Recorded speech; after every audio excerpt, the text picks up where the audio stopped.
So let's try to understand now how simple quadratics can be factorized. So we'd like to factorize this quadratic.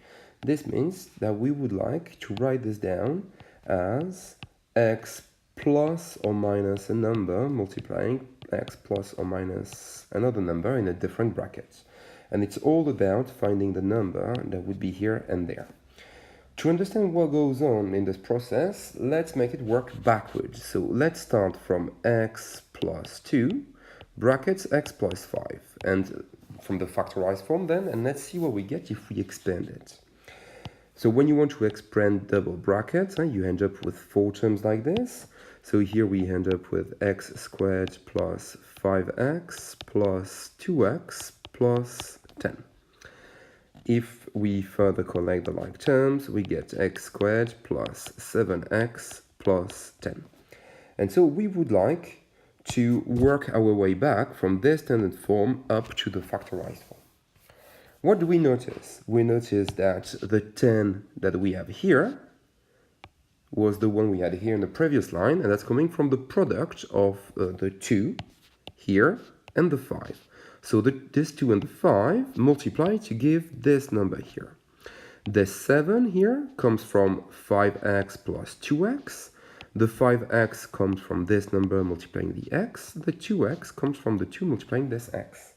So this 7 here is actually the sum of these two numbers. Let me rewind. This 10 we said we got it from the multiplication of these two. This 7 from the sum of these two. So the question we want to ask ourselves here to factorize this quadratic is, what are the two numbers that are going to multiply to give you 12 and that added together will give you a 4? So you have to look for two such numbers. Here, this example is not really difficult. You should be able to find these two numbers just by yourself. They're actually 3 and 4. You can check that. 3 times 4 will give you this 12. 3 plus 4 will give you this 7. I'll let you expand back these brackets if you want to check a little bit more in detail that this is the right factorization.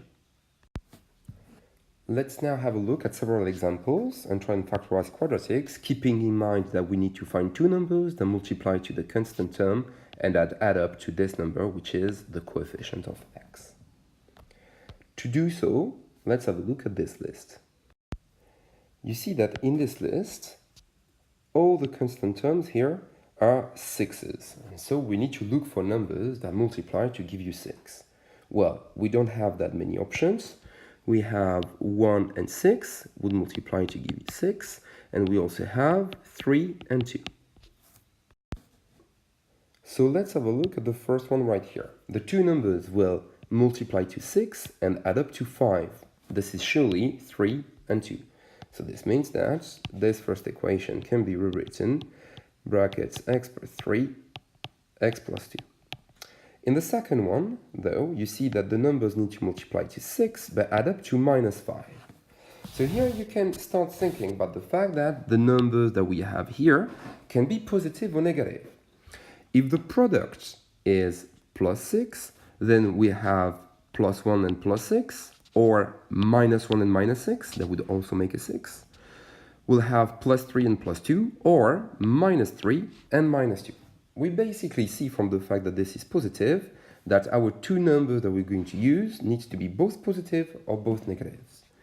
Because here we have a minus 5, you see that these two numbers added together are going to be negative, so our only option is to go for two negative numbers that add up to minus 5 and multiply to plus 6. The only option for us is x minus 3 and x minus 2. Now in the third one, the product is minus 6. So this means that one of these two numbers has to be negative, or one of these two numbers here has to be negative. You see that the sum is minus 1, because minus x is minus 1x. And so you see the difference between these two is too big, so we are going to use these ones. And the only option is to go for minus 3 and plus 2. So we get x minus 3 and x plus 2. You can check that minus 3 times plus 2 is minus 6, and that minus 3 plus 2 is minus 1. For the fourth one here, the product is still minus 6. We look for one negative, one positive number. The sum is plus 1, plus x being plus 1x. So our only option will be to choose plus 3 and minus 2. So the fourth one factorizes as x plus 3 and x minus 2. The fifth one here, you see that two numbers multiply to plus 6. So it's two positive or two negative. The sum being positive, it cannot be two negative numbers. That would add up to a negative 1. So it's two positive. So here, our only option to have a product of 6 and the sum of 7 is to use these two numbers right there. So this one, the fifth quadratic factorizes to x plus 6 and x plus 1. For the sixth one, you see the product is still positive, but now the sum is negative, meaning that we have two negative numbers that multiply to give you plus 6. So here we have x minus 6 and x minus 1. For the seventh one, we actually made a mistake because here we needed minuses. Let's try and factorize these two. You see that the product being negative, we need one positive, one negative, okay, number multiplying each other. That would add up to plus 5.